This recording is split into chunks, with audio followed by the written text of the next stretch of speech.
Oh, there you are, YouTube. Today is Monday, April 19th of 2021, which means it is Oscar week. It's officially here starting on Monday. And what I thought we would do is rank some movies, not randomly like I normally do, no random ranking. These movies are going to be the best picture winners from the 20s and 30s, but I won't be ranking the movies themselves. I'll be ranking the cover art on the various types of media that I have, DVD and Blu-ray, mostly DVD. Let's go take a look at the films. There they are, behind me.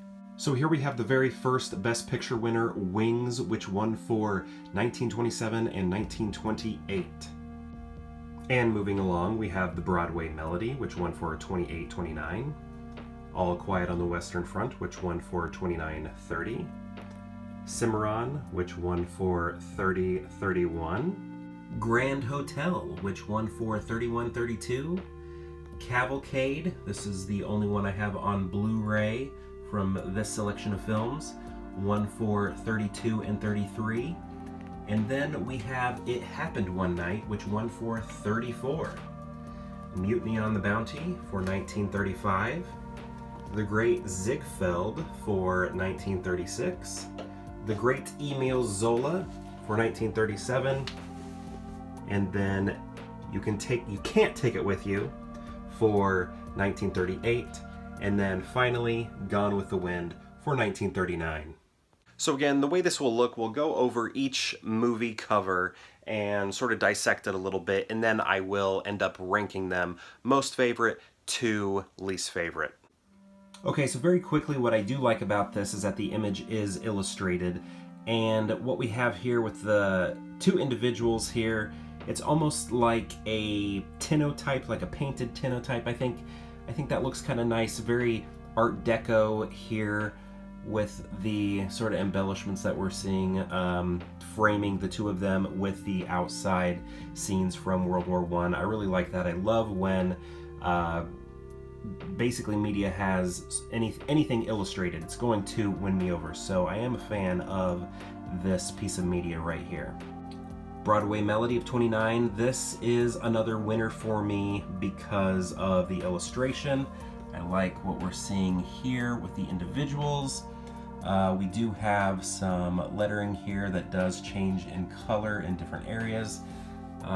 It's just another overall good look. I like the gold and the blue that we're seeing sort of in the background with the spotlights.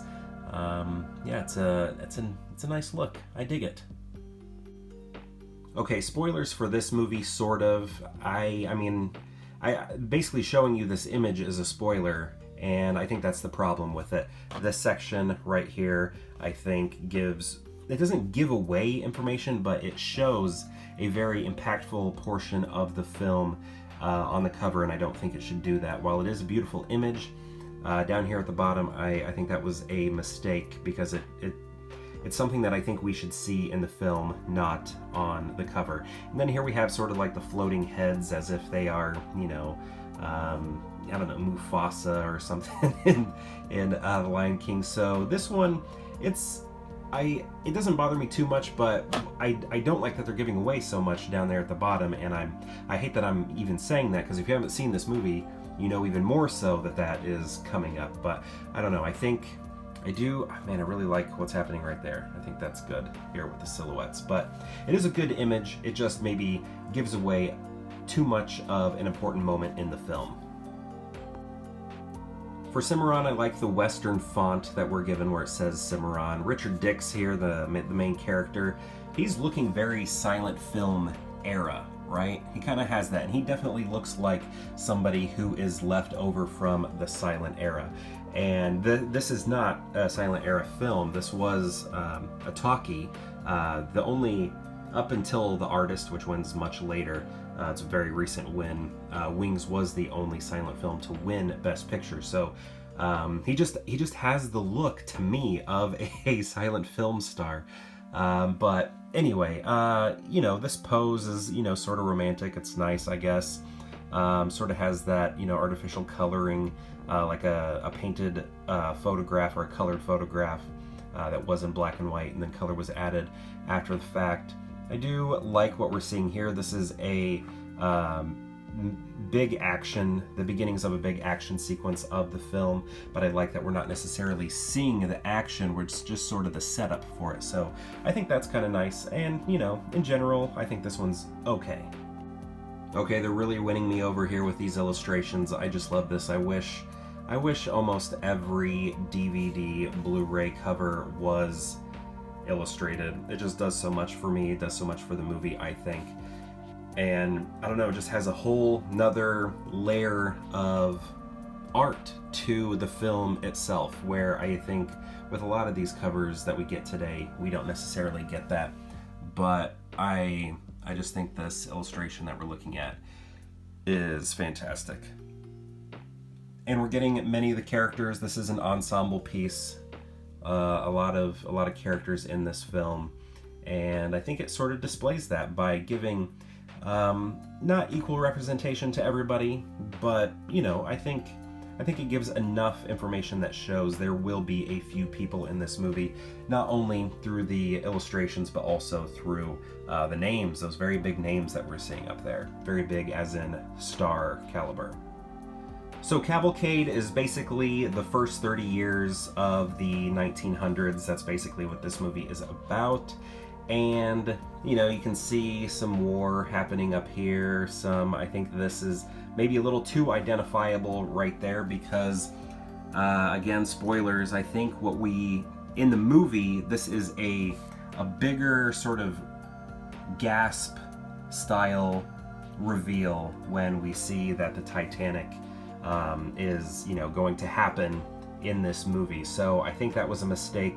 I don't know, it does draw people in, you know, so from an advertising standpoint, I think it's good because it's like, oh yeah, I want to watch this. It's the Titanic, right? But I think it does take away a moment in the movie that is pretty impactful. So I don't know, with this one, it's okay. I guess that's all I can really say. This one here I don't like very much. I feel like it falls into the trappings of a lot of the photoshopped DVD covers, Blu-ray covers that we have that just are very bland and boring. I mean, it's not... Hey, what's up, Doc? It's not the worst thing because, you know, it is stylized, but I don't know. I think they could have done more with it and maybe shown off some of the, I don't know, more dynamic scenes in the film rather than just the two of them sitting together. I think there would have been better ways to do this, or just make it even more stylized than it is, because the stylization to it is quite minimal, and I don't know, it seems like a boring photoshopped image to me. Mutiny on the Bounty with these floating heads, but I kind of like it with this one. I don't know, I think it's the blue and orange, those complementary colors sort of work well here, and the contrast that we are getting and the faces are pretty great. Just the landscape, the seascape, all of that, the way the sun is on the horizon and sort of creating that beautiful cloudscape, skyscape is all pretty great. And I don't mind, because there's a lot of contrast and depth happening here, that's nice. And I wonder, is this too flat? Is this too big of a contrast, what we're seeing with the letters versus what we're seeing with the image there? I don't think so. I think I like that. I think I like that contrast. It doesn't seem, you know, while it is divided right here with this line, I don't feel too bothered by that. I kind of like it. I don't know why, but I've always liked this. I mean, I guess I sort of know why. Illustrated faces, and I don't know, the red just makes this look like it's an exciting film. It's one of the most boring, I think, films of all the Best Picture winners, but this really, I think it looks like an exciting film. The dancer here, the three characters over here, you know, the font is sort of crazy and wild, and it just kind of looks like an exciting film, I think, and the colors add to that. But I don't know, it makes me want to watch the movie, but after you watch the movie, you may regret it. I mean, it has a lot of nice show pieces with the dancers and the music and things like that, but it's stuff you'd rather see live than in a film. But yeah, this cover, which is what I am actually rating, I do like it quite a bit. Okay, here we do have, this is like not a photograph from the film, which I usually don't like. This is, you know, painted. We're looking at illustration here, but at the same time, this is just a portrait alone. And I mean, it works with the title, The Life of Emile Zola. Who's Emile Zola? This guy right here. Okay, but I don't know. I want to see something more dynamic. And the contrast in the face is dynamic, but I mean, like events taking place. I want to see backgrounds, I want to see landscape, things that are happening within the film. I wish it was more than just a portrait. It's a nice portrait, but when I'm looking for